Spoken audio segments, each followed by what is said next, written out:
tal amigos? Soy Agatha Liz. En El Valor de la Verdad les contaré toda mi historia. Tengo mucho que contarte y algunas cosas tienen que ver con el pasado, el presente y también el futuro. No te lo pierdas. ¿Qué decidiste ir al Sillón Rojo? Bueno, me pareció la mejor oportunidad para que la gente conozca también algunos aspectos de mi vida que nunca he contado. Estoy segura que me voy a liberar de muchas cosas y esto es un proceso de sanación. Sé que hay mucha gente que me sigue por más de 40 años y también hay gente que me critica. Es parte de la vida, pero ahora te darás cuenta que soy un ser humano como todos. ¿Cuál es tu principal temor? El tema de mostrar tu vulnerabilidad, que sientan dónde están tus miedos, dónde están tus fantasmas, que te muevan muchas emociones. Pero ahí está el reto. Bien, les quiero presentar a las personas que me van a acompañar esta noche en El Valor de la Verdad. Está Karina, mi hija. Hola, soy Karina, vengo a apoyar a mi mamá en su valor de la verdad. Solo lo hago para apoyarla porque no me gusta para nada venir a los canales. Es una cruz desde que somos chiquitas acompañarla, pero aquí estamos. Dentro. Y bueno, para apretar el botón rojo, esa es mi misión hoy día. Hacer una pregunta fuerte. Hay varias preguntas fuertes. Exactamente. Yo me las sé, ya me las imagino. Se va a remover muchas cosas feitas, pero bueno, ahí se verá. Mi hermano, Peter. No se lo pierdan. Muy buenas, ¿qué tal? Mi nombre es Andrés Dávila Pretel, soy hermano de Agatha Liz, la conozco toda la vida y hemos pasado momentos muy gratos en algunos y muy tristes en otros. Y también está mi hija, Pierina. Ella es la mayor de mis hijas. Hola, mi nombre es Pierina Leveroni, soy la hija mayor de Agatha. Esta es la oportunidad de que conozcan a la persona detrás del artista, del personaje. La historia que ella tiene que contar vale la pena escucharla. ¿Qué piensas que va a pasar en el programa? ¿Qué presientes? Presiento que en el programa Beto va a buscar saber el lado de Agatha Liz que nadie conoce, saber si de repente alguna vez fallé en mis pronósticos y de repente se sorprende y yo le digo algo a él. Ustedes saben que mi trabajo es saber un poco las confesiones de la gente, hablar de los traumas de la gente, pero nunca había hablado sobre los míos. Voy a aceptar el reto. Vamos a ver cómo van las cosas. Bueno, ya estoy aquí en el set del Valor de la Verdad. Para ser sincera, me siento bastante nerviosa. Es como cuando uno va a un examen. Está pensando en qué tal va a salir de ese examen. Pero bueno, tengo que poner en práctica mis ejercicios de relajación. Los dejo porque ya ahorita va a empezar el programa. Deseenme suerte. Muy bien, ahora sí ha llegado el momento de conocer cuál es el valor de la verdad para Agatha Liz.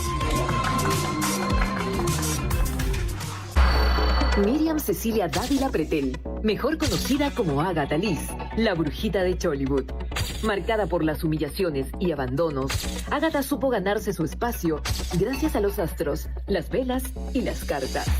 En su primera participación en El Sillón Rojo, Agatha revela episodios de su vida, algunas patinadas y qué políticos le han tocado su puerta. Muy bien, y ahora sí ha llegado el momento de conocer cuál es el valor de la verdad para Agatha Liz. Adelante. Bienvenida, querida Agatha. Hola. ¿Cómo estás? Muy buenas noches. Qué bueno verte. Además así brillante, fulgurante ha venido esta noche. Mucha luz, siempre con mucha luz. Debo decirte que los astros te sean propicios. Gracias. Sí, gracias por... ¿Siempre estás así, en brillos? Bueno, es que los brillos siempre hacen recordar a la luz. El dorado es la fuerza y la abundancia. Y bueno, por eso estoy así. Ya, muy bien. Estás nerviosa, ¿no? Un poquito, porque Eso está bien. nunca me había tocado a mí ser la que cuento. Es una primera vez. Vas a ser mi terapeuta esta noche. Encantado. ¿Y vas a poder sacar tus cartas en algún momento? Sí, yo creo que sí. Si tú lo quieres, yo las saco. Sobre todo para que nos digas qué va a pasar en este pobre país de desconcertadas gentes. Sí, ¿No? verdad que estamos pasando por un momento tan complicado en el Perú. Pero bueno, vamos a ver qué dice el tarot. ¿Será bueno saber con anticipación lo que viene o mejor no? El tarot dice que a veces no es bueno saberlo todo. Solo tener Yo también señal. creo eso. Toma asiento, por favor. Gracias. El sillón rojo te espera. Gracias. Es tu primera vez en este programa, ¿verdad? Primera vez aquí en El Valor de la Verdad. Bien, tengo que explicarte, como si fuera necesario, que el programa tiene 6 niveles. Un primer nivel con 5 preguntas por 5.000 soles. Un segundo nivel con otras 5 por 10.000. Un tercer nivel con otras 5 preguntas por 15.000 soles. El cuarto nivel tiene solamente 3 preguntas por 20.000.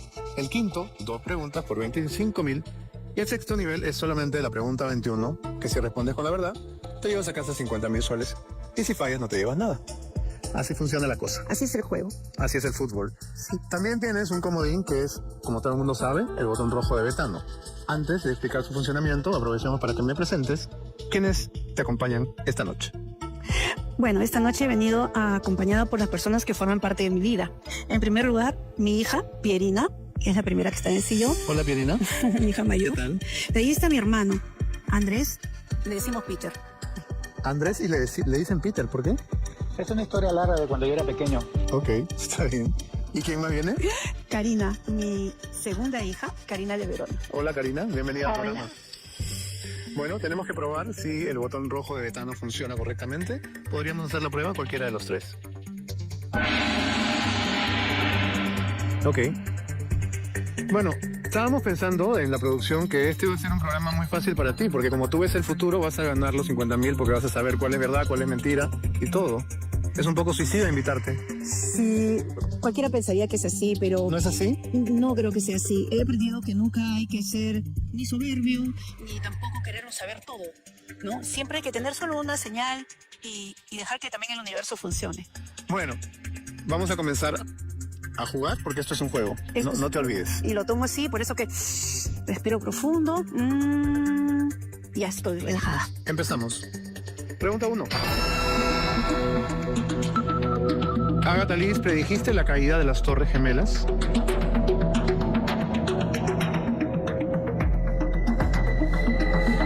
Sí. La respuesta es...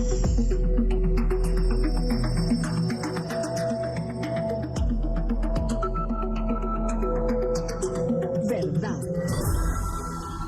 ¿Dónde y con qué anticipación hiciste esta afirmación tan terrible? Sí, te cuento. Bueno, como ya algunas personas saben, yo ya tengo más de 40 años trabajando en medios de comunicación, en este trabajo de hacer pronósticos, ¿no? Lo he hecho desde niña, desde que tengo uso de razón. Me gusta más decir pronóstico que predicción. Sí, en realidad puedo utilizar cualquiera de las dos de acuerdo a la situación, ¿no? Predecir es un don que uno tiene por inspiración divina, ¿no? Entonces, a veces la gente piensa que uno es un adivino y en realidad no es eso, sino uno tiene un don que inspira y que florece en algún momento. Pero si tú dices que las Torres Gemelas van a caer, ¿no es eso una profecía? Sí, eso casi se podría decir que fue una profecía. Te cuento cómo fue. Algunas de mis predicciones han dado la vuelta al mundo y esta es una de ellas. ¿Dónde lo dijiste? En la revista, tengo una revista. ¿Qué dijiste exactamente? ¿Te acuerdas? Lo que dije en la carátula de la revista y en el interior, ese año, era el 2001. Entonces dije, septiembre, decía afuera, ¿no? Podría ser el juicio final. Entonces, en el interior, yo hacía un análisis de las pirámides, de la conjunción planetaria y dije, en este septiembre del 2001 va a ocurrir un gran desastre. Nada será igual después de este gran desastre. Y ocurrirá que en los sitios más altos se derrumbarán. Y hacía como que eran dos torres o como dos montañitas, ¿no? Entonces puse que eso iba a pasar en el septiembre del 2001. ¿Y la revista cuándo salió? La revista salió en octubre para septiembre, ¿no? No, perdón. Al revés. En agosto será. Para septiembre, salía un mes antes, ¿no? Ya. Entonces ahí hacía una serie de análisis, decía que esto era un mensaje para el mundo, que el mundo nunca iba a ser igual después de esta gran destrucción, que para algunos podría ser inclusive como un juicio final, etcétera, etcétera, ¿no? O sea, profundizaba en todo ese análisis. ¿Y tú sientes que la caída de las Torres Gemelas fue el juicio final? Nunca el mundo fue igual, y sobre todo en los Estados Unidos después de las Torres Gemelas. Y no solamente ocurrió eso, sino que vinieron a hacer un reportaje de los Estados Unidos por esa predicción, por esto que yo había dicho ahí, septiembre de 2001, un gran desastre, el mundo no será nunca el mismo, y me invitaron a Telemundo.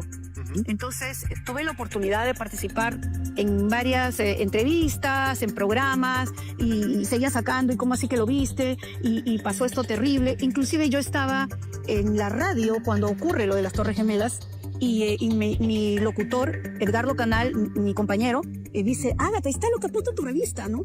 Entonces mira lo que está pasando, y estaba en toda la pantalla de televisión. Llego a Estados Unidos y me dicen, mira lo que he podido decir, mira, esto terrible está ocurrido, y me dice, ¿y tú qué crees que pasará después? Entonces yo digo, Bush enfrentará una guerra interminable, el presidente, ¿no? de los Estados Unidos, y ahí ocurre, también en el 2001, yo creo que ya eso fue octubre, que ocurre la guerra con Afganistán. Y después empieza eso en el 2001, pero en el 2021, cuando sale la prensa que ya se retiran las tropas de los Estados Unidos, dicen, Bush enfrentó una guerra interminable. Lo que tú habías dicho. Lo que yo había dicho. Y en Telemundo te invitaron a raíz de que habías acertado con tanta exactitud. Sí, y estuve ahí en varios programas, estuve en el noticiero de Telemundo, en programas de la mañana, tuve muchas entrevistas y ahí pude decir también otras cosas como esto que te acabo de contar. Y sí, me sirvió para darme a conocer también esa parte del mundo, ¿no? ¿Qué fue lo que ocurrió con Maradona? Hiciste una predicción relativa a él que te generó muchas críticas en Argentina, ¿verdad? Sí. Bueno, cuando ocurrió lo de Maradona fue que me invitaron en ese tiempo, me parece que era el mundial que, mira, de fútbol no sé mucho, pero creo que era en los Estados Unidos ese mundial, y me entrevistan para preguntarme, digamos, cómo iba ahí, qué equipo iba a ganar, qué país, ¿no? Entonces yo dije, bueno, no creo que gane Argentina. Yo creo que va a ganar Brasil. Y me dice, ¿pero por qué? Y yo le digo, mira, acá le sale a Maradona. Maradona va a tener la culpa de que Argentina no ganó. Porque aquí le veo algo tóxico y autodestructivo a Maradona.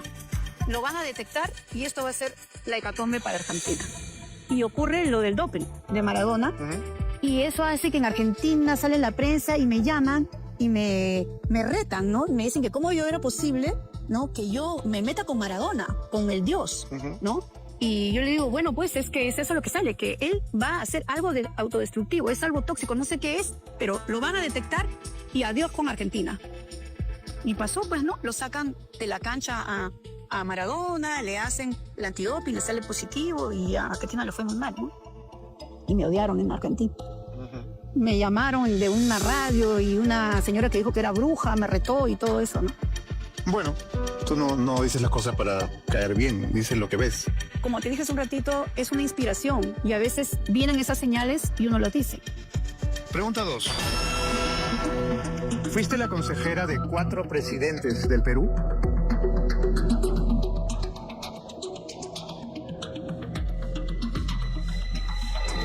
Sí. La respuesta es...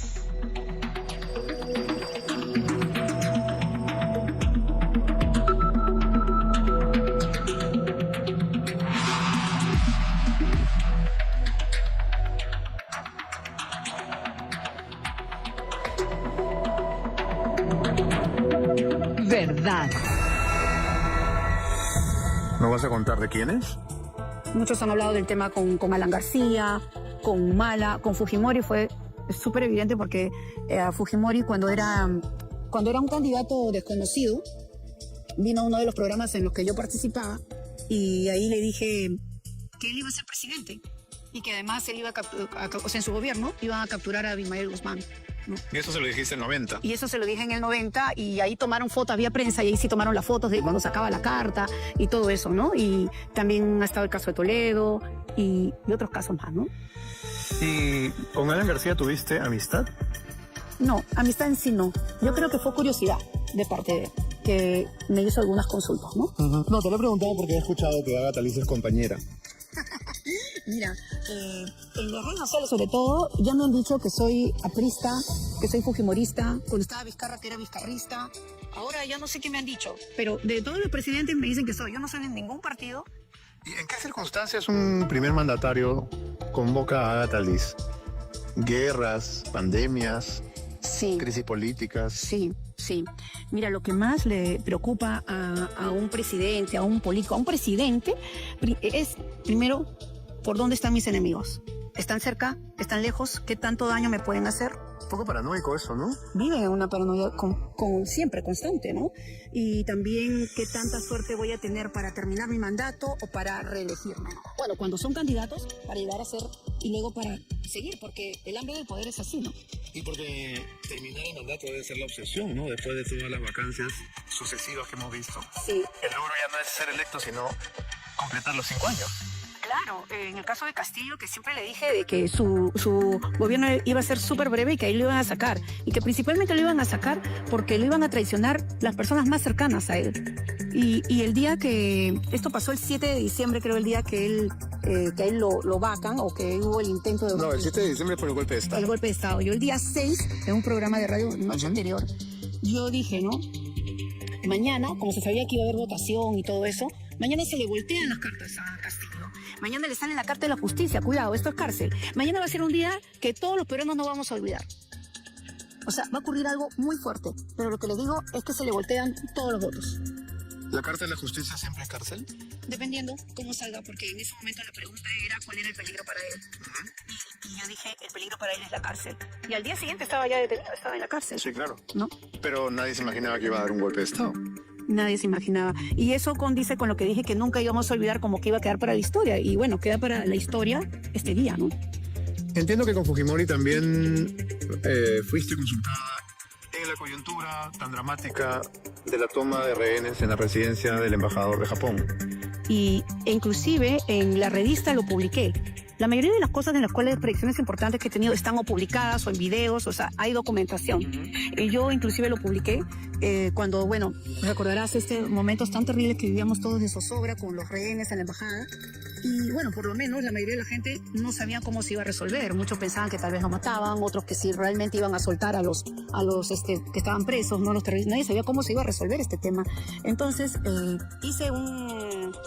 Es decir, yo hago, cuando las cosas son muy fuertes, ya no solamente consulto el tarot, yo consulto las posiciones astrológicas, el tarot egipcio, el I Ching, y luego también mi propia inspiración. Hago como una fusión para una predicción tan importante. Entonces yo dije, ¿cuál es la predicción para qué va a pasar con el tema de la Embajada de Japón? Y dije, entrarán abruptamente, ingresarán abruptamente. Lo dije un poco en un lenguaje encriptado y dije, habrá sangre. Sin embargo, se rescatará a los rehenes. Y veo lágrimas del presidente.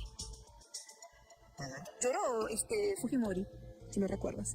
Fueron esas 2 veces que te consultó el chino. Claro, ahora, eso ya es el que yo publiqué, pero lo que hablamos en directo ya fue concreto y directo, que eso es lo que pensaba, y yo no sabía para nada que había un túnel ni lo que ellos estaban pensando, ¿no? Ok. Pregunta 3. Golpeó a tu cliente a su esposa porque le era infiel.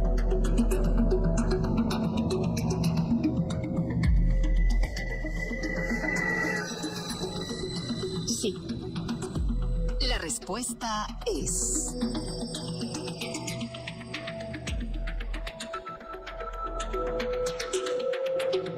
verdad. Tú le leíste el tarot a un cliente. En el tarot salió que su esposa le ponía los cuernos. ¿Y el cliente fue y le pegó? ¿Así fue? Sí. La esposa estaba afuera. Yo no sabía eso. Y cuando salí a mirar, él le estaba golpeando, tuvimos que llamar a la policía y todo, ¿no? En realidad, este tipo de trabajo es un trabajo que tiene mucha responsabilidad, ¿no? Yo empecé muy joven, muy joven. Cuando empecé, creo que no tenía el background que de repente, obviamente, ya con los años he cogido como psicóloga, como coach, como periodista, como terapeuta holística y todo lo que sigo estudiando. En ese tiempo simplemente decía lo que veía.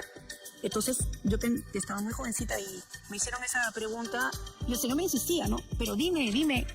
Y al final me dijo, bueno, yo te he pagado para que me digas la verdad, no para que me mientas. Y me dijo, ¿hay otra persona? Dime sí o no. Y yo le dije, sí hay otra persona, ¿no? Pero luego vi que cuando salió le estaba pegando a su esposa, ¿no? Y me sentí muy mal. Me empecé a preguntar si en verdad debería seguir con este trabajo o no. Porque te ponen a veces entre la espada y la pared, que a veces las verdades son muy duras.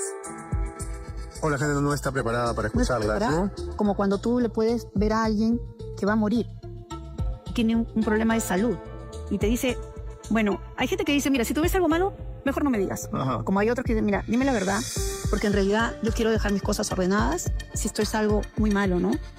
Y hay gente que ni se las espera. Y en realidad hay que saber cómo manejar, hay que medir al paciente y ver más o menos qué tipo de persona está frente a ti para saber si debes decirle todo. Tú heredaste esta percepción que podríamos llamar extrasensorial de tu abuela, ¿verdad?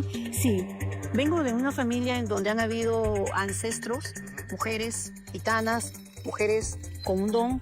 Mi abuela, la más cercana que recuerdo, La mamá de mi papá era la vidente del barrio, ¿no? La señora que todos consultaban, porque leía las cartas, veía la bola de cristal y todo eso. Luego estuvo mi papá, luego mis tíos. En realidad... ¿Pero quién te animó a, digamos, convertir eso en una especie de oficio? ¿Quién te puso a leerle al público? Mi papá. ¿A qué edad? Yo lo que tengo recuerdo, tendría 7 u 8 años. ¿7 u 8 años? Sí. ¿Y ya estabas leyendo las cartas de la gente? Primero en un círculo cercano, Ajá. ¿no? Y cuando ya salgo un poco como que ya en medios de comunicación tendría 14 años, ¿no? ¿Cuánto costaba el servicio de lectura de cartas cuando tú tenías 7 u 8 años? ¿Cuánto te pagaba la gente? 20 soles, 10 soles. La primera vez que atendí a una persona, la clienta se fue y no me pagó. ¿Ah, sí? Sí, es ¿La una... primera? La primera que ya, digamos, ya era al público, ¿no? Ya. Al desconocido. Qué mala suerte. Entonces, mi papá me había dicho, bueno, te vas a sentar acá, ya sabes lo que vas a hacer. Es lo mismo que haces con la familia, con los tíos, qué haces en casa, qué haces con tus amigas del colegio. Ya. Ni nada menos. Y lo vas a hacer. La señora vino, me contó toda su vida y a la hora que se fue, se paró y se fue corriendo. Yo salí corriendo tras de ella, persiguiéndola, y me puse a llorar porque no me había ayudado. Pero perro muerto. Me había dicho que te tiene que pagar. Sí, de verdad me tiene que pagar, sí. Ya. Y a la hora que termina la consulta, se para y se va corriendo, ¿no? Y ahora cobras adelantado, ¿no? Exacto. Este tipo de trabajo se cobra adelantado. Pregunta 4. ¿Ágata te acosaba una clienta?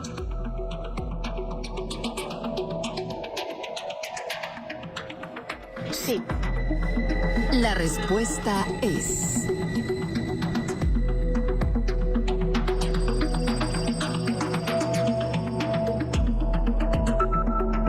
verdad.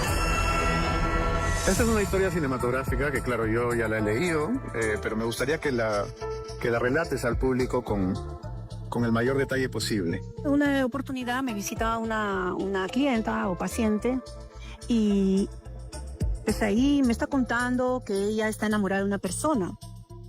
Persona, no dijo género. No dijo género, no dijo estoy enamorada de una persona, pero yo quiero saber si esa persona me va a corresponder. Entonces yo veía y decía, mira, yo creo que tienes que irte resignando porque yo no veo que esta persona te pueda corresponder. Pero insiste. Yo creo que de repente, ¿no? Si yo también le hablo y le digo y yo la puedo convencer. A ver, busca, mira bien.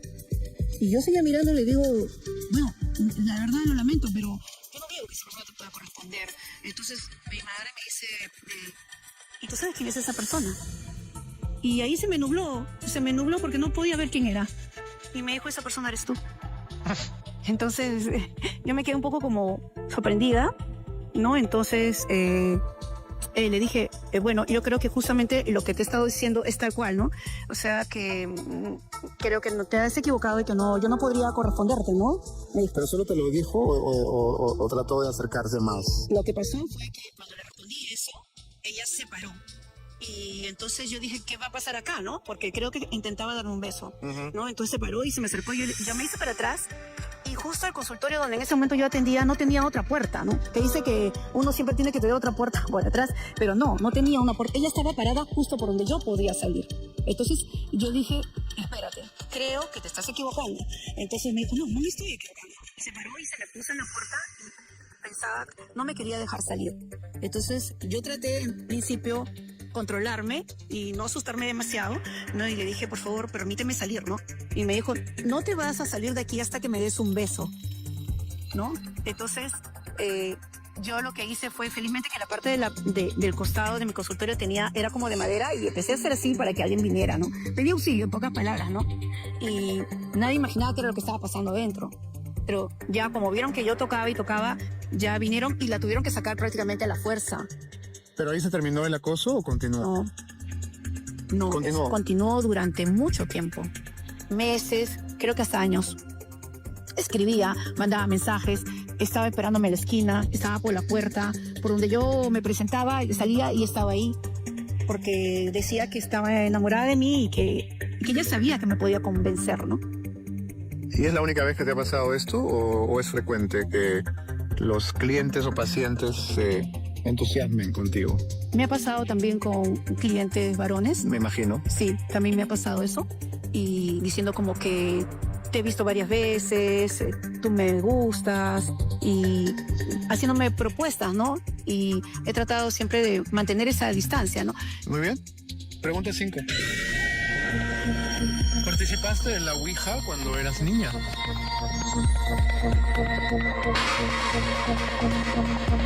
Sí. La respuesta es...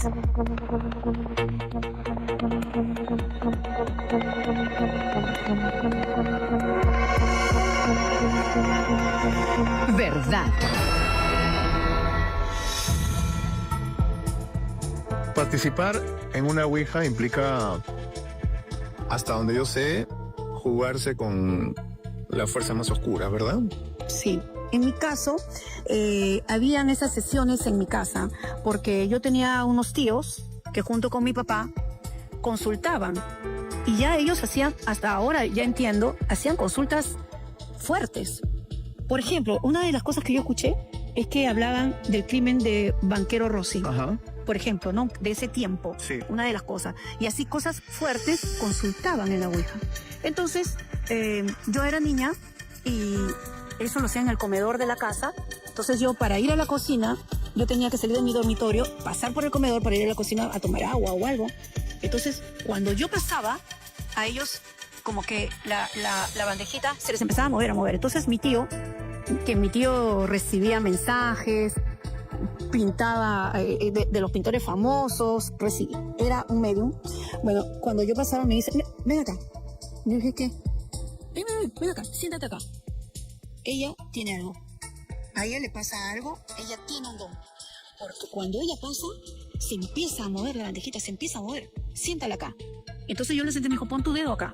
Mi dedo yo lo puse y empezaron a hacer sus preguntas y le contestaba así, ¿no? Y las letras, ¿no? Y yo prácticamente no tenía mucha noción de lo que es. No sabías qué estabas haciendo, claro. No lo sabía. ¿Es fácil? Fácil porque yo te puedo decir muchas cosas, ¿no? Si yo quisiera de repente proponerlo. Ahora, sí es verdad que en algún determinado momento yo te estoy mirando a ti ahora y yo puedo ver una imagen. Puedo ver una señal y decirte, mira, Beto, en este momento yo estoy sintiendo que y estoy viendo a una persona que te está abrazando. Pero son señales, pero no es que yo me sienta contigo. A ver, ¿con quién quieres hablar? Teléfono, llamada, ¿no? Entonces, vamos a comunicarte con tal persona que es sensible, que para quién no va a ser sensible, ¿no? Pero es peligroso. Bien, terminaste el primer nivel, me respondiste 5 preguntas con la verdad, vas ganando 5.000 soles. Toca preguntar si quieres retirarte con 5.000 o responderme 5 preguntas más para intentar llevarte 10.000. Vamos a preguntarle a tus hijas qué piensan. Pierina y Karina, ¿cuál es su consejo? Vamos, recién empieza. Hemos hablado muy poquito. Todavía hay mucho que decir. Esto debe ser de alguna manera entonces la vida secreta de Agatha Liz. ¿Ah? ¿Ya escuchaste el consejo? ¿Cuál es tu respuesta? Sí, claro, voy a continuar. ¿Vamos a continuar? Entonces, eso es lo que haremos. Voy a ir en mi mención y luego pondremos una pequeña mesita para que tú puedas poner tus cartas. ¿Te parece bien? ¿Ya? Muy bien. Vamos a aprovechar la presencia de Agatha Liz en nuestros estudios para hacer algunas pequeñas consultas sobre el tema que a todos los peruanos nos preocupa, que es qué va a pasar con el país.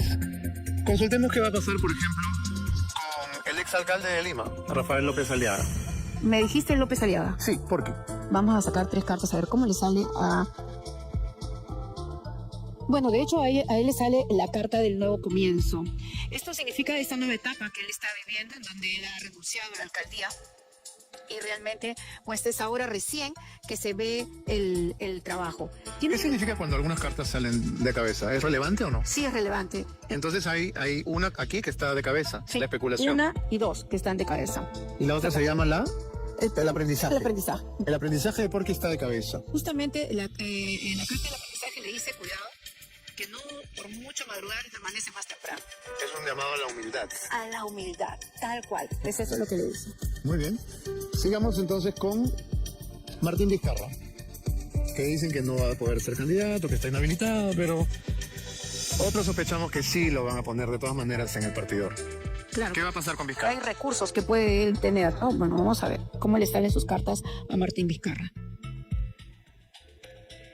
Él es un candidato fuerte, Beto. Es un candidato fuerte. Yo creo lo mismo. Algunos piensan que no, pero es un candidato muy fuerte. ¿Cuáles son sus cartas de fuerza? La carta del progreso, de la evolución y la carta del rival. El rival más fuerte, uno de los rivales más fuertes. Es él. Es él. O sea, a los candidatos yo le diría, cuídate de Vizcarra, No lo subestimes. no lo subestimes, porque él es un rival muy fuerte. De acuerdo.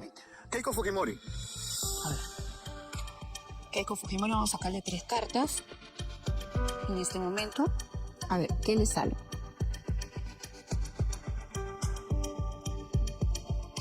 Vamos a ver, es un poco que me es difícil verla. Me es difícil ver a Keiko. Veo ahí 1, 2, 3 cartas de cabeza. No la percibo. No la percibo en la definición como presidente. Bien, vamos a continuar y vamos a alternar eventualmente con alguna consulta a tu tarot. Pregunta 6. Agatha, ¿has hecho amarres?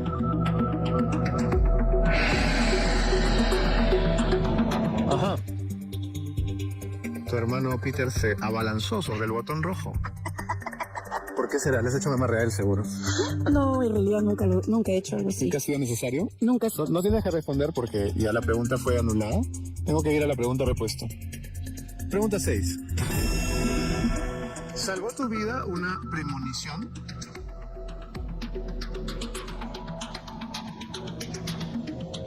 Sí. La respuesta es...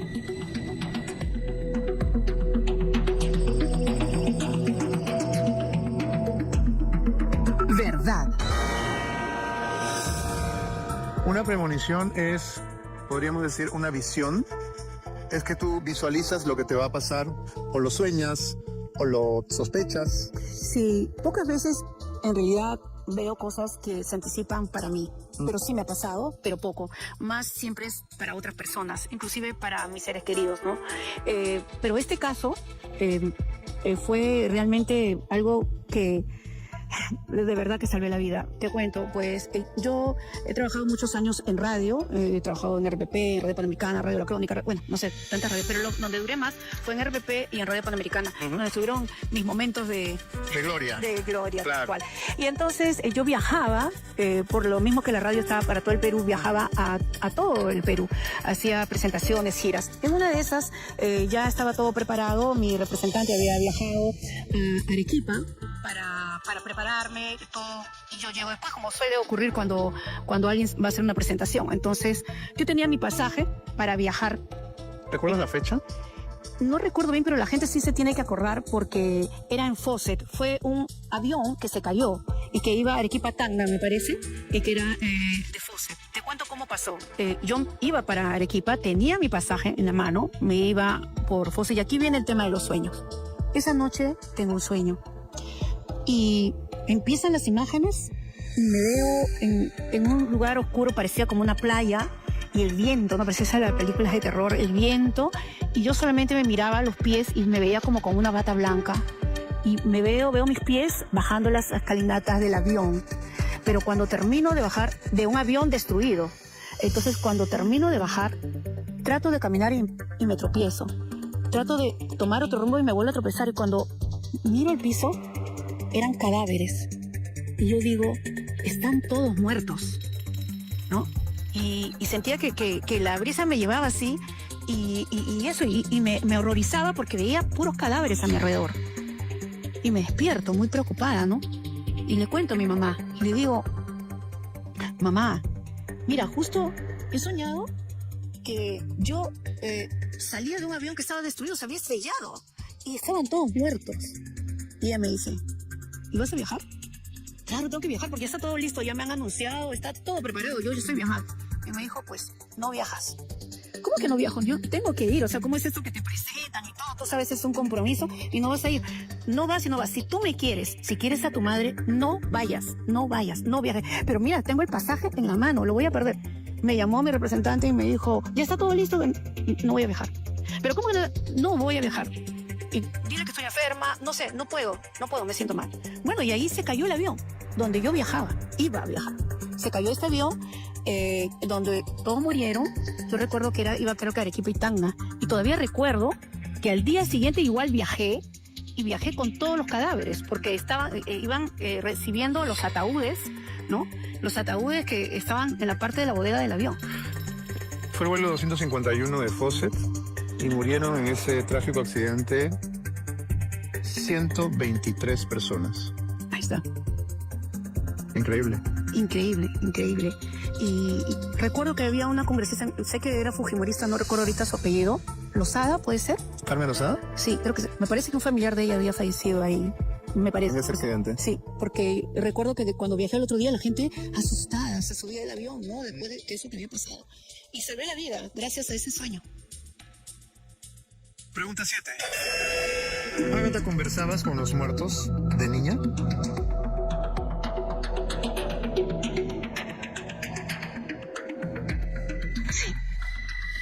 La respuesta es...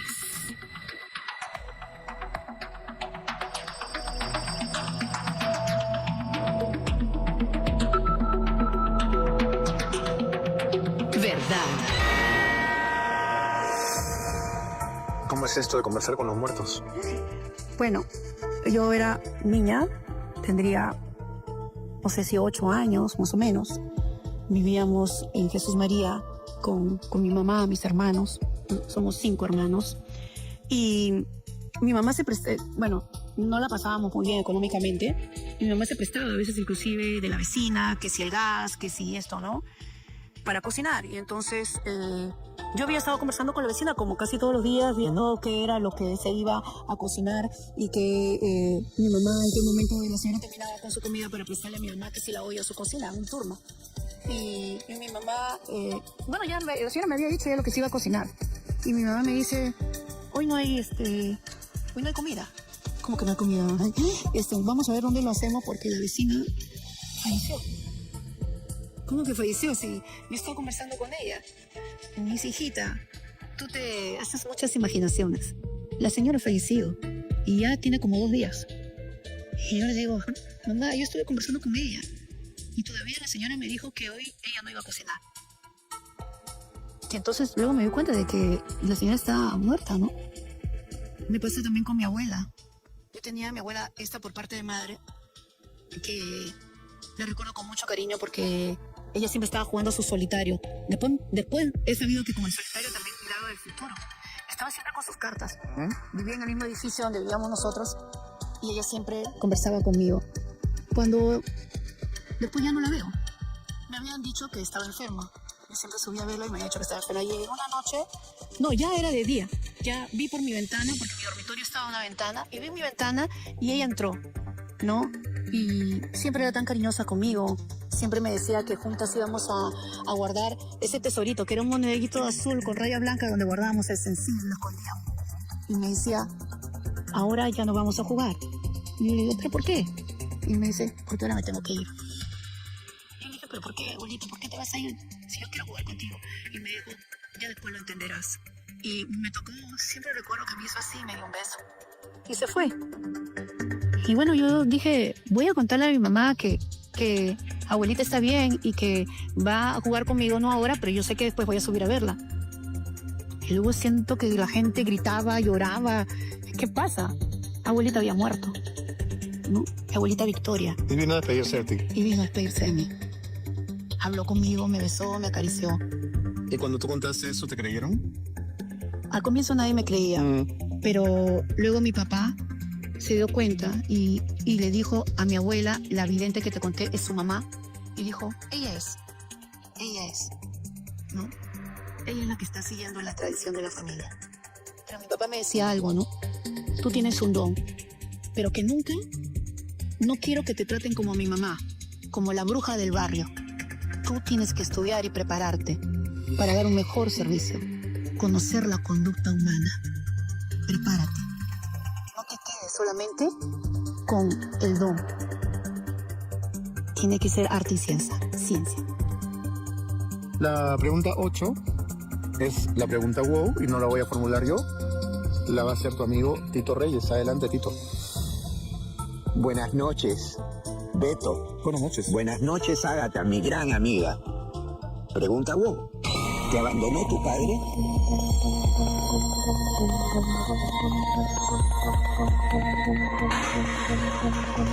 Sí. La respuesta es...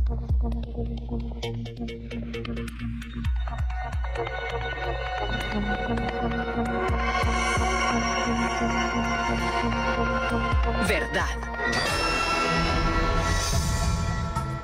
Si ves este programa, sabrás que eso es una constante en muchas de las entrevistas que hacemos con figuras de la televisión o del espectáculo, especialmente con mujeres, pero con varones también, ¿no?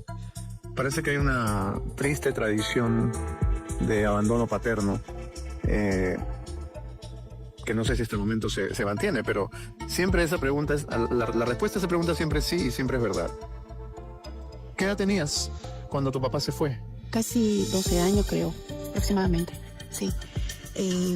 Siempre había comentarios de mi mamá de que mi papá era así como un poco intranquilo con las mujeres. Pero ya no fue normal cuando un buen día simplemente se fue con una señora que conoció y nos dejó. Y desde ahí las cosas fueron peor, ¿no? Fueron muy mal para nosotros. ¿Él se lo reveló a su familia, a tu madre, o mantuvo, digamos, una doble vida? Sí, creo que tenía una doble vida. Nosotros nos enteramos por mi hermano que está acá, que creo que lo descubrió. Que nos cuente entonces. ¿Ah? Que nos cuente entonces, Peter. Un día llego y cuando llego entro a su oficina y luego que está con una mujer besándose. Entonces cuando se ve esa situación, yo salí de una vez y mi papá salió que, Peter, le digo, no, está bien, tranquilo, que no sé qué. Y fui, y obviamente me decepcioné porque mi papá para mí en ese momento era un modelo de personaje, de periodista y todo. Entonces cuando llegué a casa, obviamente agarré y le comenté a mi mamá que sabía esa situación. Pero posteriormente, claro, le dije a mi mamá, y ahí se enteró mi mamá, y entonces pensaba mi mamá que era una cosa pasajera porque por la vida de mi papá han pasado pues cualquier cantidad de eventos de ese tipo. ¿No consideraste la posibilidad de no contarle?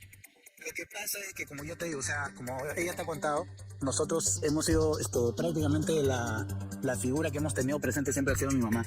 Mi mamá ha sido la sufrida, la que había de dónde sacar para darnos de comer, ¿no? De dónde ir a fiarse, que eso aquí, mientras que mi papá, o sea, mi papá cobraba una quincena y mi mamá tenía que ir al periódico para capturar el sobre, ¿ya? Y muchas veces mi papá ya sabía gastar el dinero.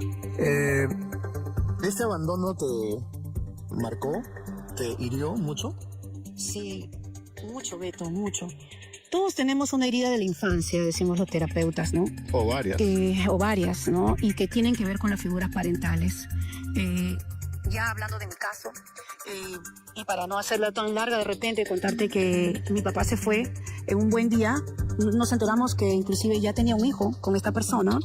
Y nos dijo que por todo este tema de la revolución y por todo este tema de los periodistas que salieron exiliados, él se iba a Panamá. Mi mamá nos dijo, papá se va y tiene que irse como que ya, porque mira, se van este periodista, el otro, muchos se fueron en esa época.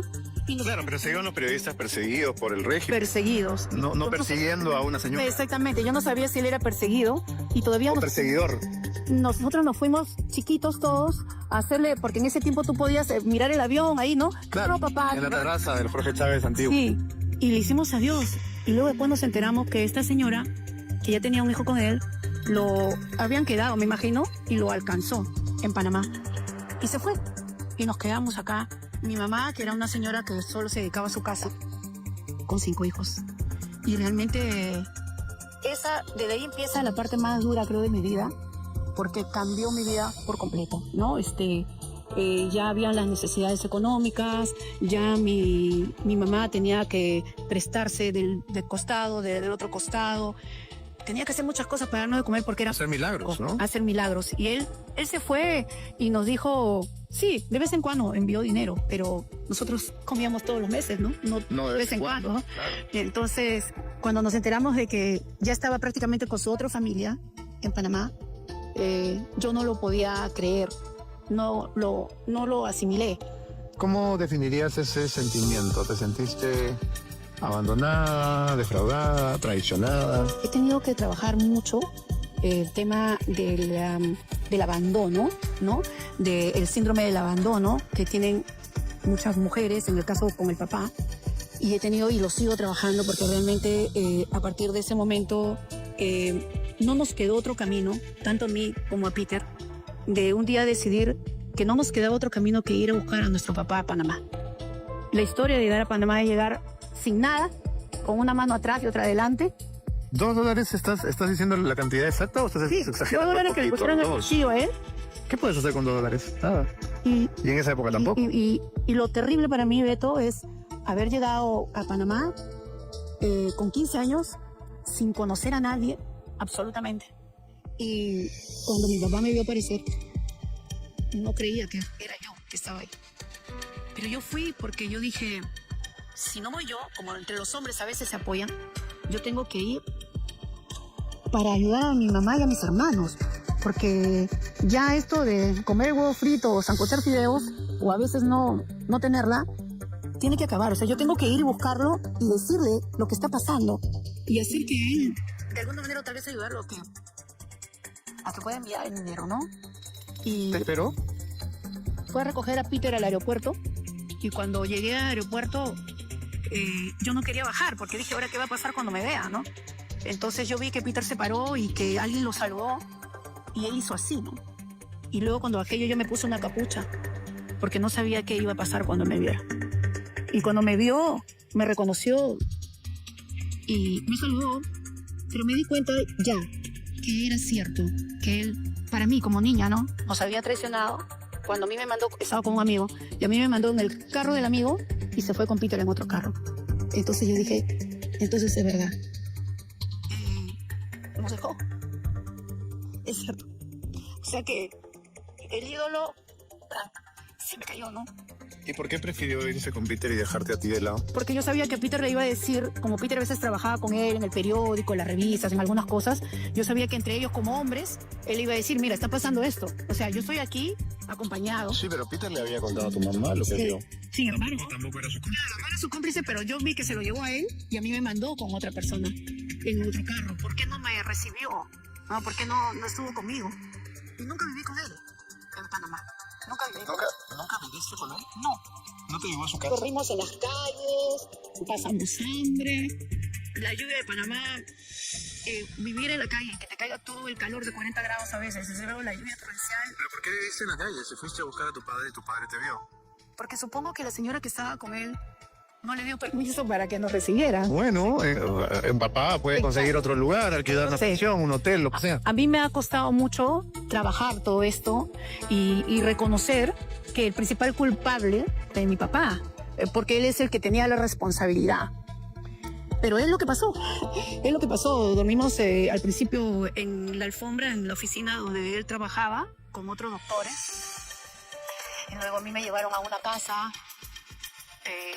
luego me llevaron a otra, y luego en una me quisieron violar. Es decir, me pasaron tantas cosas, Beto, que cuando yo toco este tema, si bien es cierto, soy consciente que lo voy trabajando, trabajo el perdón, trabajo la herida de la infancia, trabajo la herida del abandono, porque ya todo eso lo conozco, pero no lo termino. O sea, es algo que creo que es un proceso. El hecho de perdonar, Agatha, no significa que uno borre la acción, Por supuesto. ni que uno olvide. ¿No? Me parece que uno puede perdonar, pero perdonar también tiene que pasar por reconocer la maldad del otro, la crueldad del otro, la injusticia de su acto. Porque no significa que uno, como dice la Biblia, pone la otra mejilla, ¿no? Y queda como el idiota, y la vida continúa, y siguen trapeando el piso contigo. Exacto. Perdonar significa, tú fuiste malo, ¿no? Tú te portaste mal, y no me lo voy a olvidar. Te puedo perdonar, pero no me lo voy a olvidar.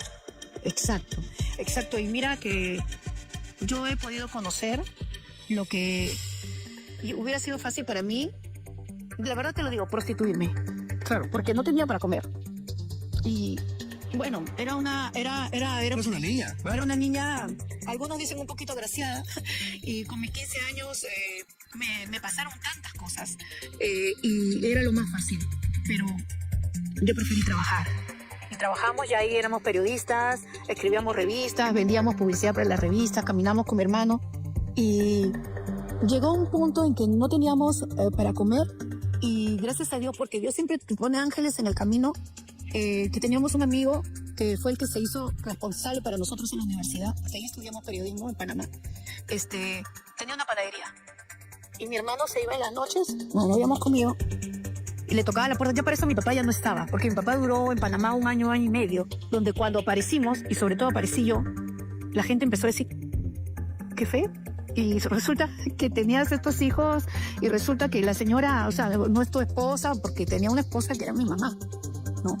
Y yo puedo comprender que una mujer se enamore de un hombre casado. Lo puedo comprender en la humanidad.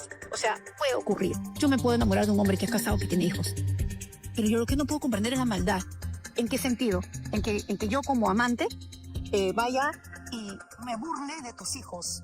Que me burle de tu hija, no la deje entrar a mi casa cuando no conoce a nadie, está en un país extraño y tiene solo 15 años y es una niña, y me venga a burlar en su cara. No puedo comprender que puedas ir y tocar la puerta de la esposa en algún momento y decirle, mira, estoy con tu marido, o llamar a otras personas de sus hijos y decirle, tu hermano debe ver contigo porque está conmigo, jajaja, jiji. O sea, ¿Hacía eso? sí, yo digo, ¿por qué la maldad? Lo viví y es una parte que tengo en proceso, ¿no? En proceso, de verdad, porque es duro, es difícil para mí. Bien. Vamos a continuar. Pregunta 9. ¿Predijiste la muerte de tu padre?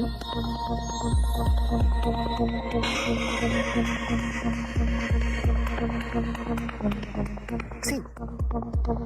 La respuesta es...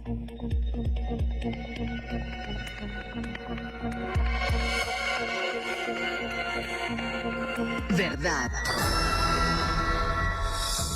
¿Cómo pasó eso? Hablar de mi papá para mí siempre es doloroso. Porque está por un lado esto que ya te conté. Está por otro lado procesar ese perdón.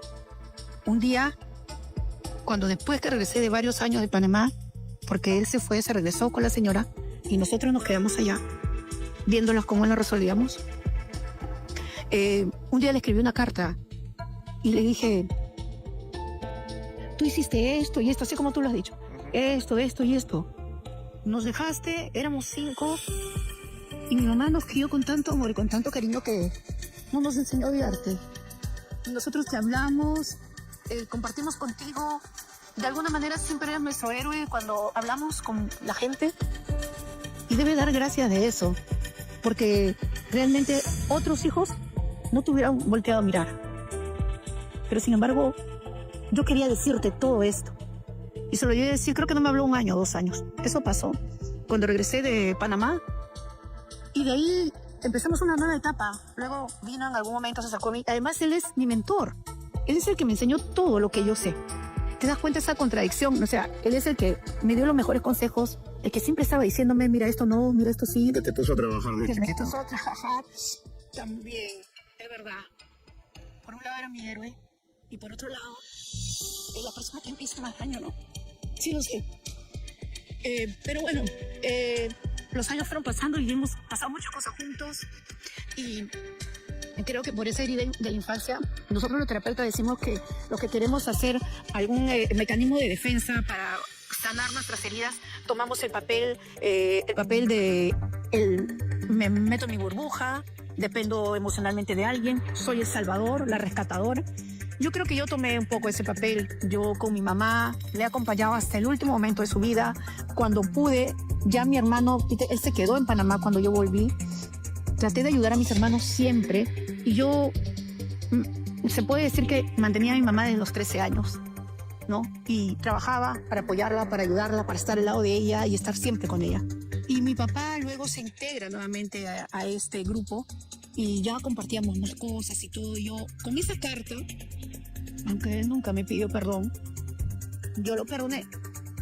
Y Esta carta la escribiste en vida, él la leyó. él la leyó y no me habló como 2 años. Pero ¿sabes qué, Beto? Uno entiende cuando ya eres coach, cuando eres terapeuta, que es una cadena, ¿verdad? Porque tus padres también son víctimas o tienen sus propias heridas que han vivido. Con eso no se disculpa, ¿ves? Que no lo has, no lo has trabajado. Pero mi papá tenía una herida muy fuerte con el tema de su mamá. Tuvo un padrastro, el padrastro lo maltrató, él hablaba de que él no sabía perdonar y la figura de la mamá para él. Luego yo como psicóloga fui entendiendo un poco por qué él era así, ¿no? Esa parte mía trató de disculparlo, ¿no? los años fueron pasando y mi mamá siempre con nosotros hasta el último. Ella fue la que se quedó con nosotros toda la vida. Yo volví de Panamá, terminé mi carrera de periodista allá y volví acá a Perú por ella. Y cuando vine mi mamá lloraba por mí y me decía, yo siempre estoy en la ventana mirando cuando volverá mi hija. ¿Por qué te fuiste? Bueno, yo me fui porque quería salvarte, porque papá se fue y yo fui a buscarlo. Y ya me quedé y me dijo, quiero que regreses. ¿Cuántos años te quedaste en Panamá? Fueron 6 años o 7 más o menos, ¿no? Y cuando regresé yo ya encontré a mis hermanos, los que habían quedado acá, ya los encontré grandes, pero mi mamá hizo que me quedara. Y mi mamá ha sido el patrón de mi vida, ¿no? Cuidarla hasta el último momento de su vida. Entonces a mi papá, ahí va la respuesta, que ya me lo olvidé un poco. La pregunta era si predijiste la muerte de tu padre. Muere mi mamá hace como 10 o 12 años, falleció. Tuvo cáncer, tuvo fibrosis pulmonar. Le prometí que iba a estar con ella hasta el último momento y creo que lo cumplí. Y queda mi papá. Se fue haciendo viejo también él. Pues también estaba ahí al lado de él. El problema es que él tenía otra familia. Él tenía otro hogar, otra familia. Entonces ya teníamos un poco no el mismo acceso, porque después se casó con esta señora, pero se casó después de 30 años de vivir con ella. Entonces siguió casado con mi mamá todos esos años. Y creo que en algún momento yo me prometí nunca estar en el mismo espacio donde estaba esta señora. Nunca estar donde está ella, pero la vida y mi trabajo, el perdón, hizo que con las enfermedades de mi papá tuviera que ir y pisar su casa. ¿Qué enfermedades tenía? Mi papá empezó a tener, a ver si recuerdo, eran las piernas que le fallaban, luego un tema con el corazón, y lo fuimos haciendo ver. Y mi papá, inclusive, en el último tiempo, un hombre tan inteligente, porque él tenía inteligencia, claro, intelectualmente, ¿no? Lógicamente, pero no tenía inteligencia emocional. Entonces, él era muy inteligente. Te diría súper inteligente. Le decían hasta el libro gordo de Petete porque todo lo sabía. Tú buscabas en Google y ya te lo había respondido. Había leído mucho en la vida. Pero empezó a hacer síntomas de demencia. Lo cual me dio muchísima pena. Que una persona tan valiosa como él, en un momento parecía que estaba perdido. Empezó a decirme que se le presentaban personas, que hablaba con alguien, que mira este que está aquí. A mí siempre me reconoció hasta el final. Pero yo empecé a sentir tanta pena por él. Y algunas personas como tú, ahora me hicieron a veces ver, ¿no? Pero mira, ¿tú cómo has podido perdonar a tu papá? Mira cómo se portó contigo, pero mira. Y yo decía, pero no puedo, yo lo quiero mucho. Y lo perdono y ahora me da mucha pena verlo así. ¿Y cómo se produjo la predicción? Se produjo la predicción porque se empezó a poner cada vez peor. Y andaba flaquito. Y le decíamos a la señora, ¿pero qué le pasa? ¿Por qué sigue flaco si todos venimos a veces y venimos y le traemos comida y todo? Yo no sé. Cuando en un día se puso muy mal, no podía casi caminar y lo ponen de emergencia, le da neumonía, sale de la neumonía, lo operan, le encuentran cáncer al colon, también salió de esta y de la otra, pero mis hermanos, que todos empezamos a ir a verlo, me dicen, quiero que tú nos digas si papá va a vivir o cuánto tiempo le queda. ¿Querías hacer eso? Nunca que he querido, ahí están mis hijas, ahí está mi mamita que está en el cielo, mis hermanos, cuando a veces quieren que yo les diga, yo les digo, no quiero. Pero a veces un poco bajo presión o bajo un problema que tienen, accedo, ¿no? Y en este caso mis hermanos me agarraron en el carro y me dijeron, dinos de una vez, ¿qué va a pasar con papá? ¿Va a vivir? ¿No va a vivir? ¿Cuánto tiempo le queda? Entonces dije, bueno, lo voy a hacer por ustedes. Pero la verdad esto no me agrada. Saqué las cartas y fue el pronóstico que menos hubiese querido que ocurra, ¿no? Porque le salió la muerte y todavía ellos me preguntaron, ¿en cuánto tiempo? Y yo dije, 15 días. Wow. Y al 15º día, mi papá murió. Creo que ese es el pronóstico más doloroso de mi vida. Y él llegó a salir del hospital. Me dijeron que iba a estar bien. Y yo dije, qué bueno, él va a estar bien, se va a recuperar. Y Peter lo saca del hospital esa noche de viernes para sábado. Y le dice, ¿quieres que te lleve a tu casa? Y él voltea y dice, no quiero ir. Recuerda que él también tenía duerme en su casa y esa mañana fallece, para la tarde fallece. lo cual hasta nos pareció inexplicable porque él había salido con todo lo que supuestamente estaba bien. Tenemos que continuar. Pregunta 10. Ágata, ¿te intentaron violar a los 13 años?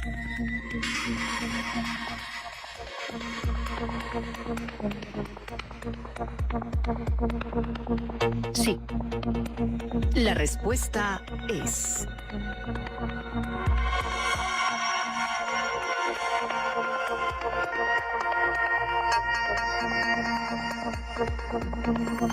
verdad.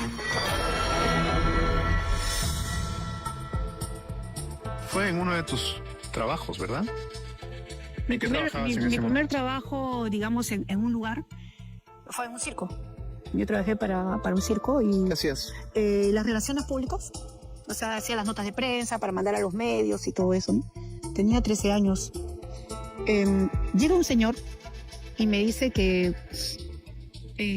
habían unos eventos, unas celebraciones, creo que entre circos, habían como que esos torneos de fútbol y esas cosas. Entonces me dice que ha traído unas flores y que esas flores las teníamos que guardar para entregarlo como que al ganador y todo eso de ese torneo. Entonces yo le dije, bueno, está bien, ¿no? Y me dice, vamos acá, cerca está mi casa para que puedas llevar las flores y ponerlas en agua, ¿no? Y que se conserven hasta el momento en que ya hay que entregarlas. Y yo le dije, vamos, ¿no? Pensé, no sé, que su casa era un sitio normal, o sea, me iba a recibir su familia, no sé, ¿no? Y cuando llego a la casa, me di cuenta que no había nadie, ¿no? Entonces, yo dije, ¿no hay nadie? Y me dice, no, lo que pasa es que han salido a comprar y no sé qué, pero nosotros que formamos, que vamos a participar en el torneo, por eso tenemos que dejar acá las flores. Entonces, a la hora que yo voy a poner las flores en el florero, apaga las luces, todas las luces, y viene corriendo encima mío, ¿no? Y como comprenderás, con 13 años, yo sentí que ya no iba a poder salir de ahí, ¿no? Pero siempre pienso que hay un ángel que me cuida. Creo que era el ángel de mi mamá, ¿por qué? Porque mi mamá era la que nos cuidaba y la que nos protegía siempre, ¿no? Y no sé qué pasó. Yo no podía tener más fuerza que esta persona. Y simplemente el jarrón donde yo estaba colocando las flores, yo no sé cómo, pero se cayó y se rompió. Y al caer y romper, le cae a la persona. Y como pasó eso, yo pude levantarme porque ya estaba encima mío. Yo me pude levantar y pude correr. Y pude felizmente abrir la puerta y salir corriendo, ¿no? Entiendo que esto te volvió a ocurrir en Panamá, ¿verdad? Me volvió a ocurrir en Panamá. En una de esas pensiones, porque estuve de pensión en pensión, 2 veces me intentaron violar, ¿no? Y yo digo siempre, no, serían las oraciones de mi mamá, serían mi abuelita que está en el cielo y la que yo siempre la recordaba, ¿no? Que me ayudaron, ¿no? Que pude salvarme esa vez. Has terminado el segundo nivel. Me has respondido 10 preguntas con la verdad. Vas ganando 10.000 soles. Puedes retirarte con los 10.000 o responderme 5 preguntas más para intentar llevarte 15.000. Depende de cómo te sientas. ¿Cómo te sientes? Bueno, estas cosas mueven, de hecho, mueven recuerdos, mueven situaciones, pero quizá un poquito más. ¿Un poquito más? Muy bien. Muy bien. Veamos qué dice el tarot para Philip Butters. A ver, vamos a sacar 3 cartas para Philip. Mira, tú lo estás viendo acá. Ahí le sale la carta del triunfo. Ya. Le está saliendo una buena carta, Y la justicia. pero también le sale la carta de la justicia y todo. Es decir, Tú me dijiste hace un rato que la justicia es cárcel. la justicia es cárcel algunas veces, pero también es cuando te ocurren cosas que te las has ganado. La justicia divina. Karma. Exacto. Vamos a ver las que salen de cabeza. El amor y el deseo de Philip Butters están de cabeza. Sí. La ofrenda de cabeza. La fragilidad de cabeza. Y tiene 3 a favor que son el triunfo, la justicia y la amistad. Y el consejo aquí sería que si él quiere ganar, no confíe en mucha gente, solo en los que son muy cercanos a él, que trate de actuar de una manera imparcial, que busque el equilibrio en todo aspecto de su vida, emocional, es decir, en todo, el equilibrio. Es lo que dice sobre todo, ¿no? ¿No? En todo tiene que mantener el equilibrio si es que quiere ganar. Porque O sea que de acuerdo a tu tarot, Philip podría pasar a segunda vuelta. sí, en este momento le sale que sí. Ok. Veamos las cartas de tarot para César Acuña. César Acuña. Vamos a ver. Vamos a sacar 3 cartas en este momento.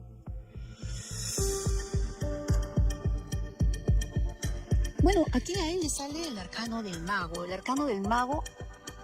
¿Sabes qué yo le diría a él en este momento?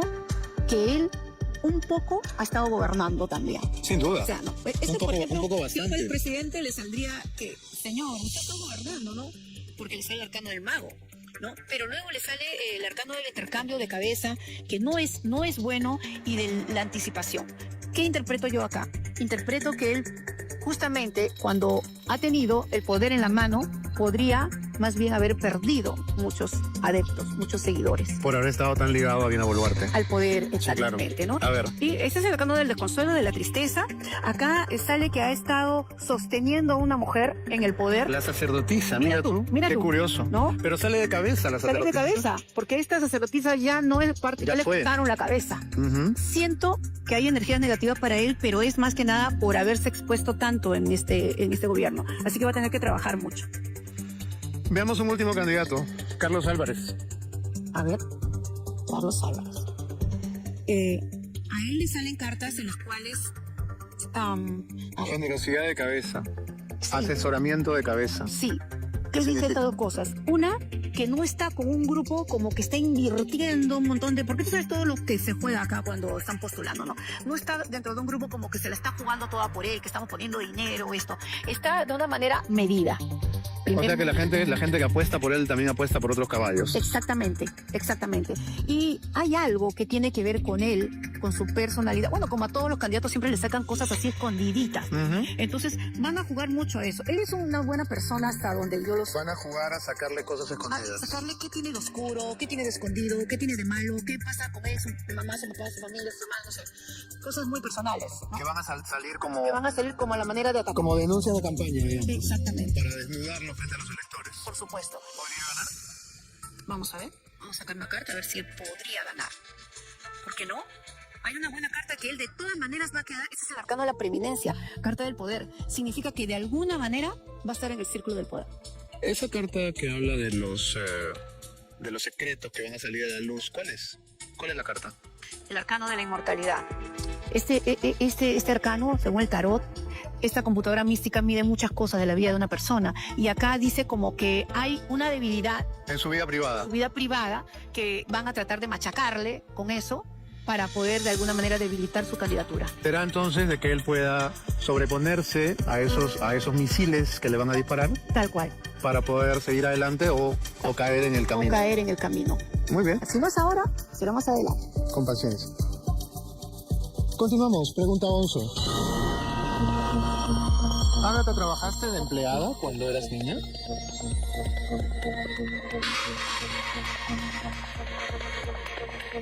Sí. La respuesta es...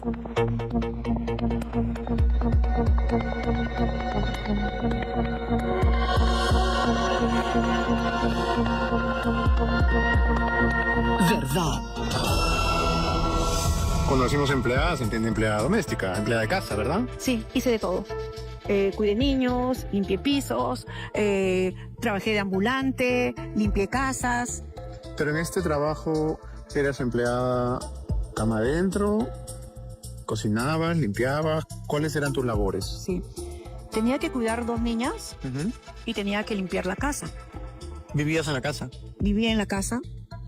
Lamentablemente era una casa donde yo llegué, Beto, en donde cuando yo me senté recién cerca de la mesa, yo pensé que la mesa era oscura, de color barniz, pero eran las cucarachas las que hacían el color de la mesa, que caminaban y yo me asustaba porque todavía era una niña. Aunque no lo creas, tenía que comer entre las cucarachas. ¿Pero Y por qué, dormía por qué había ese nivel de suciedad, digamos? Porque si te Yo- tenían dinero para contratar a una empleada, digamos que esa familia no era tan pobre, ¿no? Lo que pasa es que yo no era cualquier empleada, era alguien que me estaban haciendo el favor para darme un sitio donde dormir. Ah, ok. Entonces a mí no me pagaban, sino me daban de comer.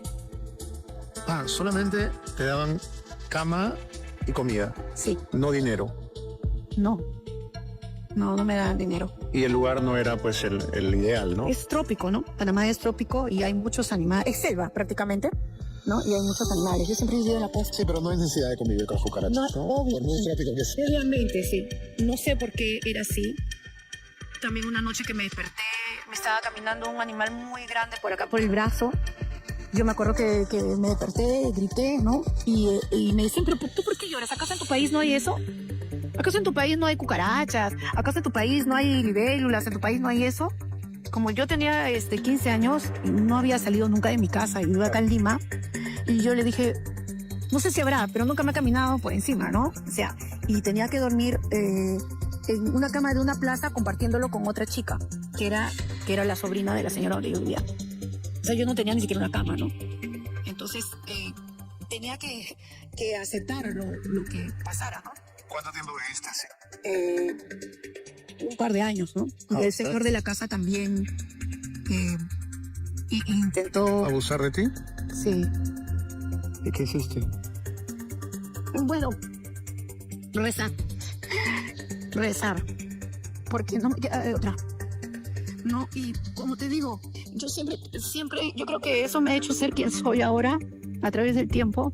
Creo mucho en Dios y creo mucho en la divinidad que aparece en el momento en el que tú la necesitas. Pensé en mi mamá, que no la veía tantos años, pensé en Dios y alguien encendió la luz en el momento en que prácticamente iba a ser víctima de una violación. Yo creo mucho en Dios por eso, porque siento que Él siempre me ha salvado cuando yo he estado cerca al peligro. Muy bien. Pregunta 12. ¿Te tocó el trasero el hermano de un presidente?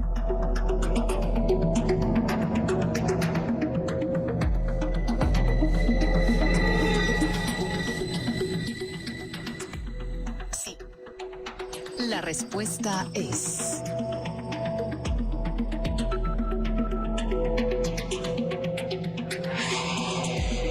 verdad. ¿Un presidente del Perú? No, de Panamá. ¿Quién? Cuando mi hermano y yo llegamos a Panamá y luego nos quedamos solos allá, el presidente era Omar Torrijos.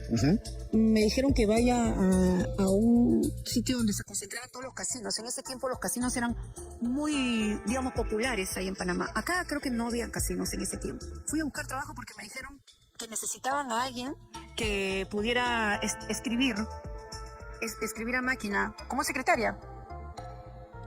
Nunca voy a olvidar que como yo me había ido muy chiquita de acá, ¿no?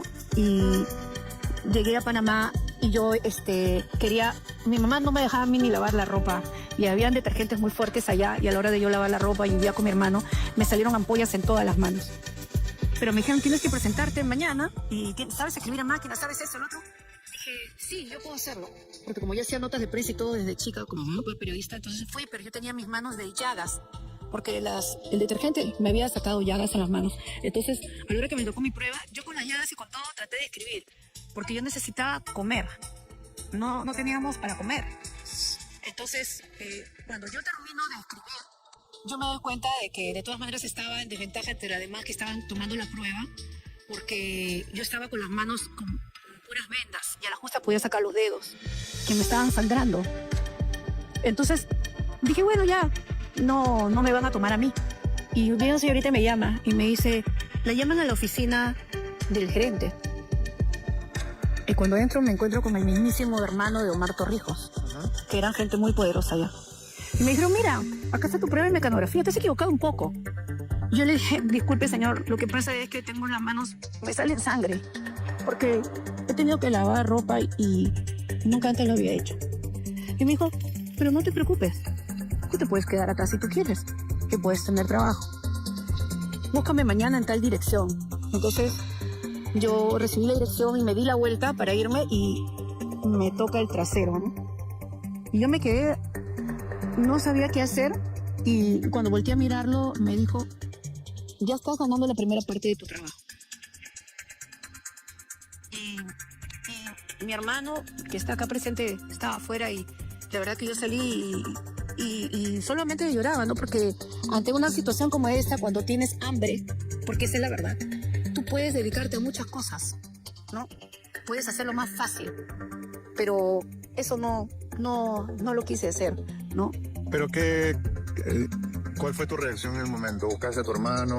Me quedé solamente helada, pero como era un señor tan poderoso, era el hermano del presidente, ¿no? Entonces, solamente salí afuera a contarle a mi hermano y a ponerme a llorar y decirle que me había tocado, ¿no? Y que me había dicho que obviamente no lo fui a buscar, ya no fui a buscar el trabajo, porque ya, imagínate, si ahí nomás... Quedaba claro que era lo que querían, claro. Exactamente, ¿no? Hubiera sido fácil para mí abrirme camino aquí, pero no lo hice. Y el hijo del presidente, nada menos. Pregunta 13. ¿Te ofrecieron comprarte una isla?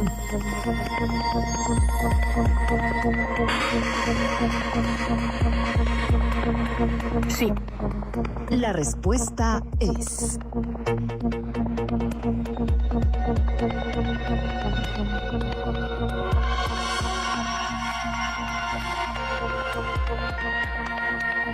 verdad. ¿Cómo así? ¿Quién te hizo tal ofrecimiento? Bueno, cuando yo llegué allá a Panamá, como te conté, apenas había cumplido los 15. Creo que era una niña, delgadita. Bueno, casi no comía, así que ya te imaginas. Entonces, un empresario, en realidad yo le tengo que agradecer a mi hermano, que está acá presente. Y creo que yo... al final no me pasaban muchas cosas porque él estaba siempre ahí. Peter, ¿no? Cuando yo volteaba, estaba esperándome al salir de la universidad, a terminar las clases. Estudiaba de noche para que en el día tratar de buscar cómo trabajar y cómo comer. Salíamos a buscar publicidad, hacíamos una revista, escribíamos. Pero él era, como era mayor que yo, él como que yo sentía que él era un poco mi papá en ese momento. Y él a veces buscaba la publicidad. Había un empresario que tenía, en ese tiempo en Panamá, había la zona del canal. Entonces tú cruzabas en la zona del canal y había esos lugares nocturnos y todo eso, ¿no? Y entonces, una vez uno de los empresarios me vio, ¿no? Con mis 15 años y le tenía miedo al mundo, pero que estaba ahí. Y que debido a eso yo lo hice por mi mamá, por mis hermanos, ¿no? Porque yo creía que al venir acá todo se iba a solucionar. Entonces, bueno, ese empresario, cuando mi hermano llegó conmigo, hicimos una revista para los casinos. Y mi hermano, como sabía más de periodismo que yo, le vendía la publicidad y todo eso, entonces me vio y le dijo, ¿por qué tienes a tu hermana? Acá creo que se mueren de hambre. Cuando tu hermana es tan bonita, déjamela acá. Yo le puedo poner una isla a sus pies, ¿no? Yo no sé si él me quería como su pareja o quería para que trabajara en uno de esos clubes nocturnos, ¿no? Pero obviamente él no aceptó, tuve la suerte que no me vendió, ¿no? Y que preferimos pasarla mal, pero hacer lo que un poco sabíamos, hacer un poco de periodismo, escribiendo las revistas, vendiendo publicidad y sobrevivir. ¿Qué significaba poner una isla a tus pies? Creo que él tenía una isla. Algo así, creo que él tenía como una isla, algo así. ¿Tú lo recuerdas, Peter? Fabio Matus era dueño de una serie de cabaret y nightclubs en Panamá. Dos hermanos, Fabio y Toti. Entonces ellos eran, ¿cómo te puedo decir? Habían apelechado al gobierno militar de Omar Torrijos y habían hecho dinero con eso.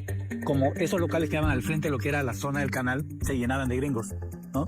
Entonces ellos no era propiamente que tenían una isla, lo que pasa que había una isla que se llamaba Taboga, Isla Taboga, ¿no? Que está al frente del mar panameño de la costa. Entonces él agarraba y cuando hacían este tipo de eventos, porque hacían eventos para todos los militares en ese tiempo, entonces las fiestas las hacían en Taboga. Entonces cuando le dijo a ella, no, yo puedo poner una isla a tus pies, era porque se estaba hablando de Taboga. Ok. Obviamente no pasó. Continuamos. Pregunta 14. ¿Tuviste un amorío clandestino con un diplomático árabe?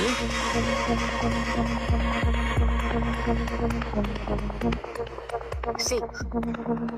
La respuesta es...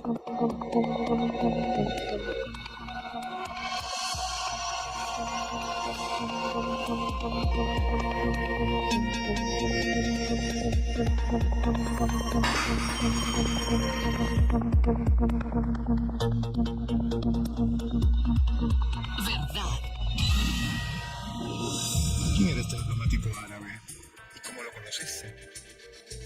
Los pocos peruanos que estábamos en Panamá, todos un poco desarraigados ahí, muchachos, en la Universidad de Panamá. La cosa es que nos invitan a una fiesta y andábamos siempre todos en grupitos, en grupo. Y en esa fiesta estaban 2 diplomáticos árabes. Pero eran jóvenes. Por lo menos uno era más joven. Y las cosas van y vienen, casi no hablaba español. No sé cómo nos comunicamos y me invitó a salir y esto, y nos hicimos enamorados. ¿Qué edad tenía él?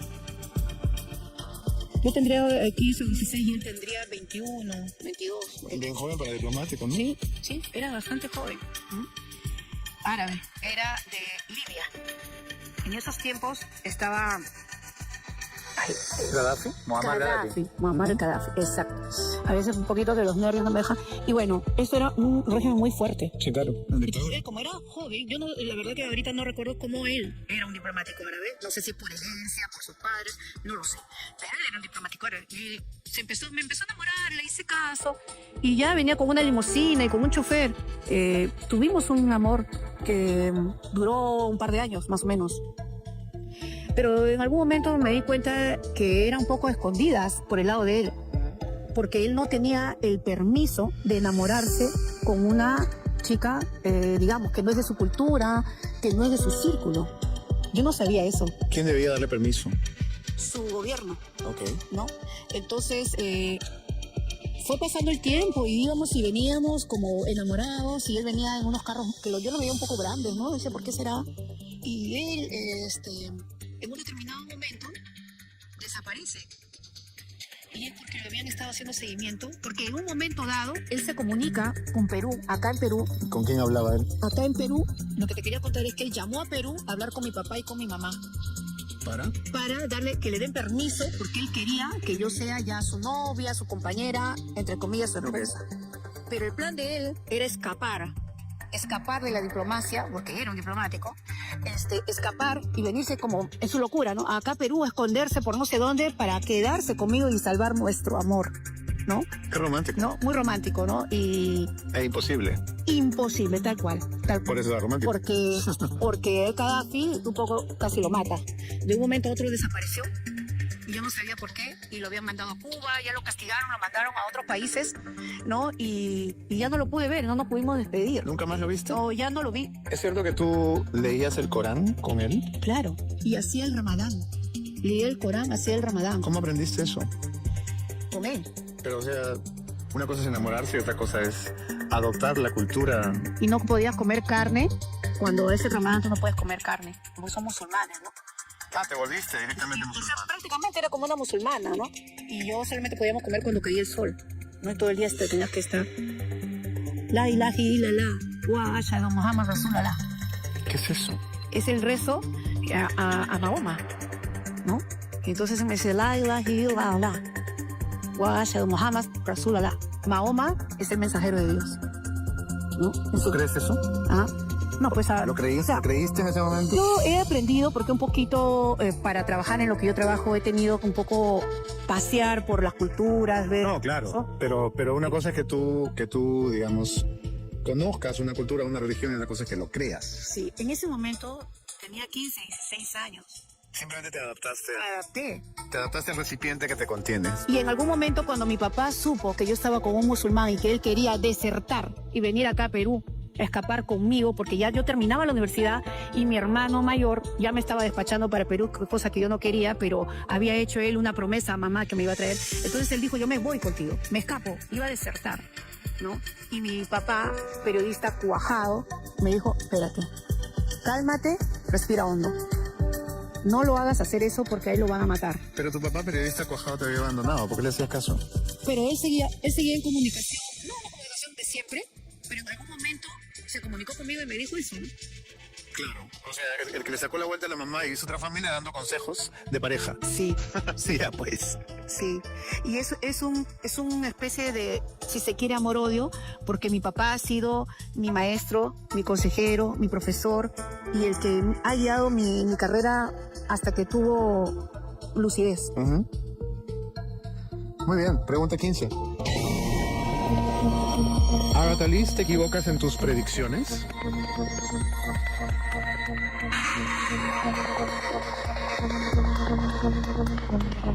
Sí. La respuesta es...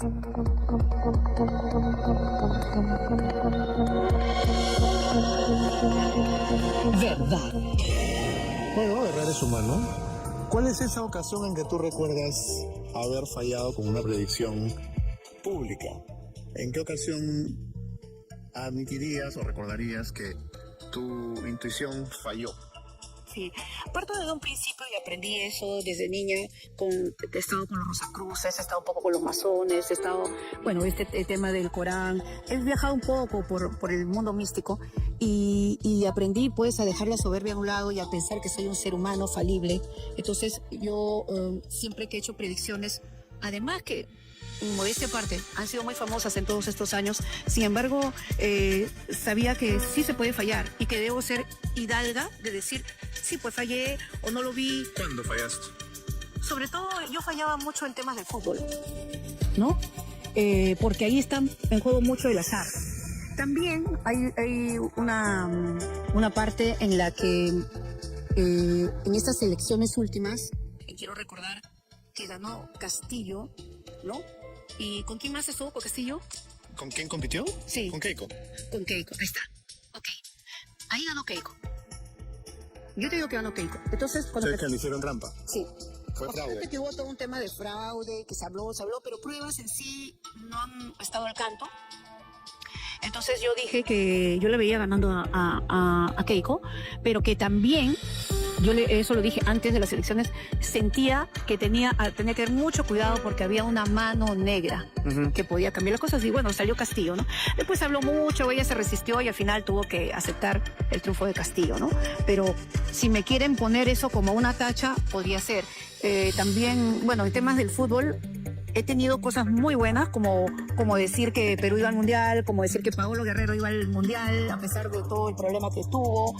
Han habido cosas muy fuertes, pero también ha habido esto, que te cuento. Yo siempre soy muy creyente en Dios y pienso que cuando uno se va a la soberbia, a la vanidad, yo todo lo sé, yo todo lo puedo, ahí te pasa algo y te hace pisar tierra.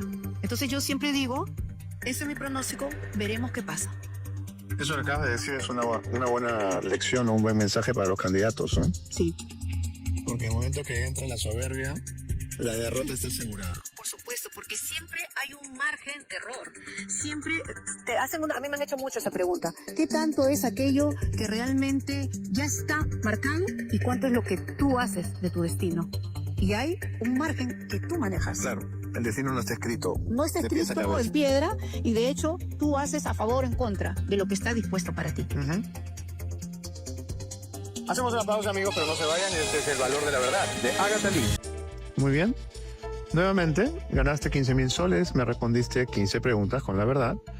Puedes retirarte ahora o responderme 3 preguntas más para intentar ganarte 20,000. Ya no le pregunto nada a tu familia, te pregunto a ti. ¿Qué quieres hacer?